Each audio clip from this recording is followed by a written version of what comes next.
Top quality और consistent performance के लिए सिर्फ सिल्वर पंप्स, नाम याद रखना। तो आज दुनिया की नजरें अमेरिका पर टिकी हुई हैं। क्या ट्रंप का प्लान जंग भड़काने वाला है? आज ट्रंप की नेटो चीफ रूटे के साथ वॉशिंगटन में बड़ी बैठक है और कहा जा रहा है कि इस बैठक में डोनाल्ड ट्रंप बड़ा फैसला कर सकते हैं। जी हाँ, जिससे जंग और तेज हो सकती है।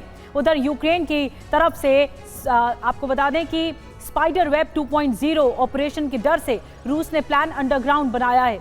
पिछले कुछ दिनों में पुतिन ने यूक्रेन पर कई घातक हमले किए हैं। पुतिन के इस अंदाज से ट्रंप काफी खफा हैं और अब तक जो ट्रंप सीजफायर की बात कर रहे थे वो अब नए समीकरणों को जन्म देने की कोशिश भी कर रहे हैं। तो बड़ी खबर है, आज नेटो चीफ के साथ ट्रंप की बैठक होने वाली है। ट्रंप और मार्क रूटे के बीच अहम मुलाकात होगी। आज कोई बड़ा फैसला ले सकते हैं ट्रंप। रूस यूक्रेन के बीच जंग और भड़क सकती है।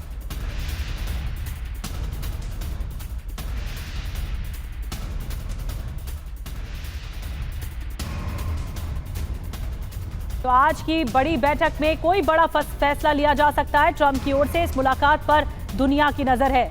नेटो और ट्रंप के साथ, यानी अमेरिका और ट्रंप की अमेरिका और नेटो की क्या बातचीत होती है, क्या रणनीति बनती है, इस पर फैसला लिया जाना है। देखिए बैठक कहाँ है, आपको बताने जा रहे हैं। ये बैठक है वॉशिंगटन डीसी में। मीटिंग में कौन कौन शामिल हो रहा है? राष्ट्रपति डोनाल्ड ट्रंप शामिल हो रहे हैं, नेटो चीफ मार्क रूटे शामिल हो रहे हैं, विदेश मंत्री मार्को रूबियो होंगे, रक्षा मंत्री पीट हेगसेथ होंगे। बैठक के मुद्दे क्या हैं? युद्ध में आगे की रणनीति पर विचार होगा, यूक्रेन को विध्वंसक हथियार देने पर विचार होगा, रूस के खिलाफ प्रतिबंध पर और यूरोप की भागीदारी पर। ये 4 बड़े मुद्दे हैं जो बैठक में छाए रह सकते हैं। तो इस बैठक पर सबकी नजरें हैं। इस बीच एक और बड़ी खबर मिल रही है, यूक्रेन को लॉन्ग रेंज हथियार देने का ऐलान भी बैठक के तहत हो सकता है। यूक्रेन को फिर लॉन्ग रेंज हथियार मिल सकता है, यूक्रेन को एटैकम्स फिर मिल सकता है।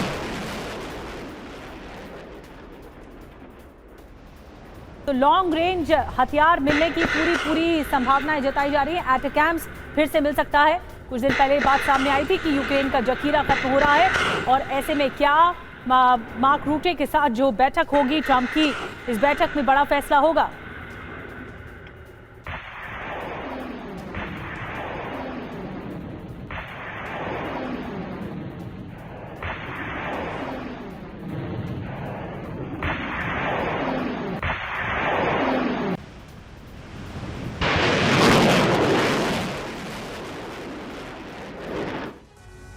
तो ट्रंप क्या बड़ा ऐलान करेंगे? यूक्रेन को विनाशक हथियार देंगे। यूक्रेन को हथियार देने पर बड़ा ऐलान मुमकिन है। यूक्रेन को फिर लॉन्ग रेंज हथियार मिल सकता है। आज लॉन्ग रेंज पर बड़ी घोषणा हो सकती है। यूक्रेन को एटैकम्स फिर मिल सकता है। इसके अलावा अन्य विध्वंसक मिसाइलें देने पर भी विचार हो रहा है। विनाशक हथियार क्यों? यूक्रेन के पास हथियारों की कमी है। रूसी हमले का बचाव मुश्किल हो रहा है। अब रूस पर यूक्रेन के कम हमले हो रहे हैं। तो ऐसे में अभी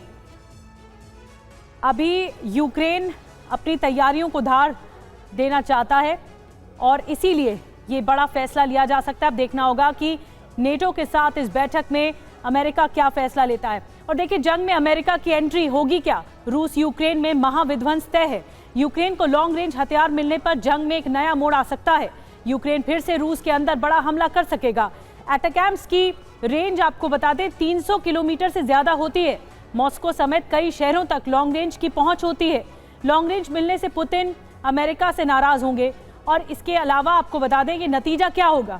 नतीजा ये होगा कि यूक्रेन में रूस के हमले और तेज हो जाएंगे। राजधानी कीव पर बड़े हमले मुमकिन हैं। अमेरिका और रूस में तनाव और ज्यादा बढ़ जाएगा। नेटो देशों को लेकर रूस बड़ा फैसला भी कर सकता है, यानी जो खाई है वो रूस और नेटो देशों के बीच में और ज्यादा आ जाएगी। यूक्रेन पर रूस के भीषण हमले जारी हैं। इस दौरान रूस ने नए टारगेट भी फिक्स कर लिए हैं। पेंटागन में खलबली मची हुई है क्योंकि यूक्रेन संघार के बाद रूस रुकेगा नहीं। पुतिन ने रूस के विस्तार का प्लान बना लिया है। अभी तक ये टॉप सीक्रेट है कि यूक्रेन के खात्मे के बाद रूस किस देश पर हमला करेगा। खतरे को भांपते हुए नेटो ने बाल्टिक सागर में तैनाती बढ़ा दी है। दूसरी तरफ रूस ने भी अपने न्यूक्लियर बेस कैलिनिनग्राद को वॉर रेडी कर दिया है। इससे बाल्टिक सागर में रूस और नेटो के टकराव के आसार और ज्यादा बढ़ गए हैं, जो कभी भी युद्ध में बदल सकता है। तो ये पूरा प्लान है रूस का जो आगे बढ़ सकता है।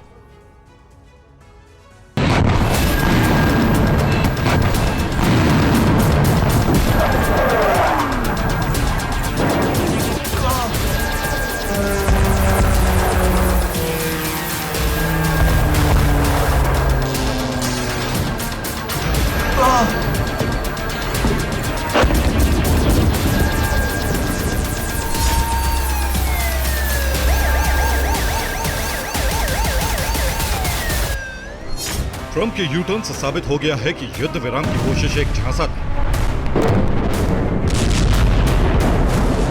ट्रंप के यूक्रेन को सैन्य मदद से साबित हो गया कि अमेरिका ने रूस को धोखा दिया।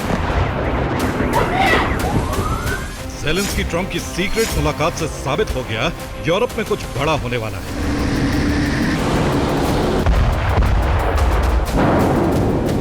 एटमी युद्ध का अलार्म बज चुका है। अब कभी भी पुतिन का प्रतिशोध सामने आ सकता है। यूक्रेन के खात्मे के लिए पुतिन दो विकल्प आजमा सकते हैं। पहला विकल्प टैक्टिकल एटमी हथियारों का इस्तेमाल और दूसरा विकल्प है ज़ेलेंस्की को सरेंडर का आखिरी मौका। अब ये ज़ेलेंस्की को तय करता है कि वो कौन सा रास्ता यूक्रेन को बचाने के लिए चुनते हैं। खबर आ रही है कि पुतिन ने नया ब्लूप्रिंट बनाकर यूक्रेन के खात्मे का वक्त भी तय कर दिया। दरअसल पुतिन का गुस्सा नाटो देशों के यूक्रेन को बड़ी सैन्य मदद के ऐलान के बाद फूटा, जिसमें ट्रंप ने यूक्रेन को हथियार सप्लाई के लिए कहा।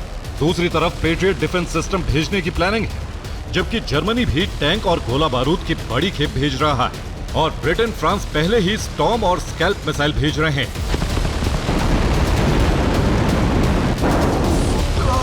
हथियारों की सप्लाई संकेत दे रही है कि अब नाटो फ्रंट लाइन पर आकर रूस से टकराने को तैयार है, क्योंकि पुतिन यूक्रेन के बाद दूसरे देशों पर हमला जरूर करेंगे। ब्रिटेन की तरफ से नाटो को आगाह किया है। अमेरिका के बदले रुख को देखते हुए रूस बड़े हमले करेगा। एक बार यूक्रेन का खात्मा हो गया तो पुतिन की सेना लौटेगी नहीं, बल्कि वो आगे बढ़ेगी। यानी यह तस्वीर साफ हो चुकी है कि पुतिन के अगले टारगेट फिक्स है। यानी अब उन्हें तय करना होगा कि यूक्रेन के बाद अगला हमला बाल्टिक देशों पर करें या फिर नॉर्डिक देशों पर। ब्रिटेन और जर्मनी की धमकी के बाद बाल्टिक देश दहशत में आ गए। सभी अपनी सुरक्षा बढ़ा रहे हैं। खासतौर से बाल्टिक सागर की तरफ नाटो शिप तैनात किए जा रहे हैं और नॉर्डिक देश अपनी रूस से लगती सरहद को पूरी तरह ब्लॉक कर रहे हैं।